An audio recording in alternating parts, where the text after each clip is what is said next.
Trump কি সত্যি সময় বাড়াবেন? ইরান কি হরমুজ প্রণালী খুলতে রাজি হবে?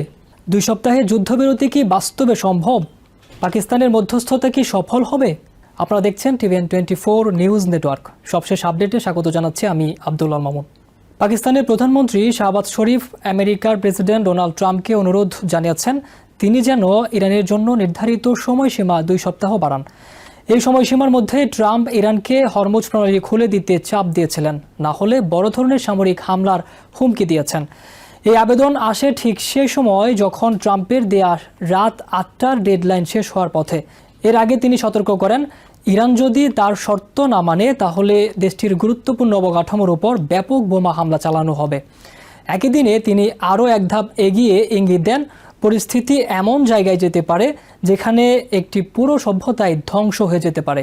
এ প্রেক্ষাপটে শাহবাজ শরীফ কূটনৈতিক সমাধানের উপর জোর দেন। তিনি বলেন, চলমান যুদ্ধ বন্ধ করতে কূটনৈতিক প্রচেষ্টা দ্রুত অগ্রসর হচ্ছে এবং তা শিগগিরই কার্যকর ফল দিতে পারে। তাই তিনি ট্রাম্পকে অনুরোধ করেন আলোচনাকে সুযোগ দিতে অন্তত 2 সপ্তাহ সময় বাড়ানো হোক। শুধু সময় বাড়ানোর অনুরোধই নয়, শাহবাজ শরীফ ইরানের কাছেও আহ্বান জানিয়েছেন তারা যেন একই সময়ের জন্য হরমুজ প্রণালী খুলে দেয়।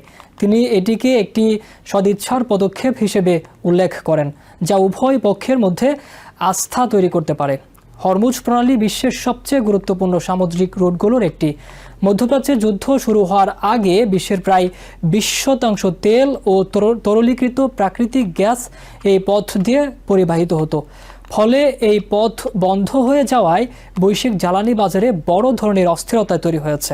শাহবাজ শরীফ আরও বলেন, সব পক্ষকে 2 সপ্তাহের জন্য সর্বত্র যুদ্ধবিরতি মেনে চলা উচিত। তার মতে এই সময়টা কূটনীতিকে কাজ করার সুযোগ দেবে এবং দীর্ঘমেয়াদে শান্তি ও স্থিতিশীলতা নিশ্চিত করতে সহায়ক হবে। পাকিস্তান ইতিমধ্যে নিজেকে একটি গুরুত্বপূর্ণ মধ্যস্থতাকারী হিসেবে উপস্থাপন করেছে। তেহরান ও ওয়াশিংটনের মধ্যে যোগাযোগ স্থাপনে তারা সক্রিয় ভূমিকা রাখছে।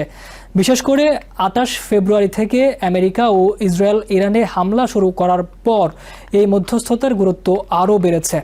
এদিকে হোয়াইট হাউস জানিয়েছে ট্রাম্প এই প্রস্তাব সম্পর্কে অবগত হয়েছেন এবং এ বিষয়ে একটি প্রতিক্রিয়া শিগগিরই জানানো হবে। হোয়াইট হাউসের প্রেস সেক্রেটারি ক্যারোলিন লেভিট ইঙ্গিত দেন যে প্রেসিডেন্ট প্রস্তাবটি বিবেচনা করছেন। অন্যদিকে একটি জ্যেষ্ঠ ইরানি কর্মকর্তা জানিয়েছেন পাকিস্তানের এই প্রস্তাব ইতিবাচকভাবে পর্যালোচনা করা হচ্ছে, যদিও এখনও কোনো চূড়ান্ত সিদ্ধান্ত হয়নি।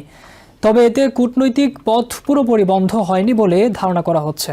এই পুরো পরিস্থিতির পেছনে রয়েছে হরমুজ প্রণালী নিয়ে চলমান উত্তেজনা। আমেরিকা ও তার মিত্রদের উপর চাপ সৃষ্টি করতে ইরান এই গুরুত্বপূর্ণ পথের অনেক অংশে জাহাজ চলাচল সীমিত করে দিয়েছে। এর ফলে বিশ্বজুড়ে জ্বালানি সংকট তৈরি হয়েছে এবং তেলের দাম বেড়ে গেছে। বিশ্লেষকরা মনে করছেন ট্রাম্পের কড়া ভাষা এবং সময়সীমা নির্ধারণ আসলে ইরানকে দ্রুত আলোচনায় বসাতে চাপ সৃষ্টির কৌশল।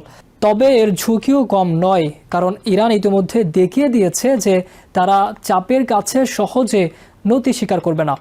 অন্যদিকে ইরানের অবস্থানও পরিষ্কার, তারা সাময়িক যুদ্ধবিরতির পরিবর্তে স্থায়ী সমাধান চায়। তাদের মতে কেবল অস্থায়ী বিরতি দিলে সংঘাত আবারও শুরু হতে পারে। তাই তারা এমন কোনো চুক্তি চায় যা দীর্ঘমেয়াদী নিরাপত্তা নিশ্চিত করবে।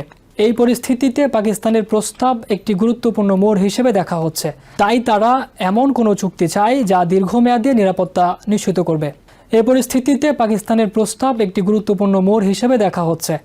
যদি 2 পক্ষই এই 2 সপ্তাহের সময়সীমা মেনে নেয় তাহলে যুদ্ধ কিছুটা হলেও থামতে পারে এবং আলোচনার সুযোগ তৈরি হতে পারে। তবে বাস্তবতা হলো যুদ্ধের উত্তেজনা এখনও কমেনি। ট্রাম্পের হুমকি, ইরানের প্রতিরোধ এবং চলমান সামরিক কর্মকাণ্ড সব মিলিয়ে পরিস্থিতি অত্যন্ত অনিশ্চিত রয়ে গেছে। এখন সবচেয়ে বড় প্রশ্ন হলো এই 2 সপ্তাহের প্রস্তাব কি সত্যিই যুদ্ধ থামাতে পারবে, নাকি এটি কেবল সময়ক্ষেপণের আরেকটি অধ্যায় হয়ে থাকবে? নিউ ইয়র্ক থেকে সম্প্রচারিত TVN24 টেলিভিশন বিশ্বজুড়ে বাঙালির কণ্ঠস্বর।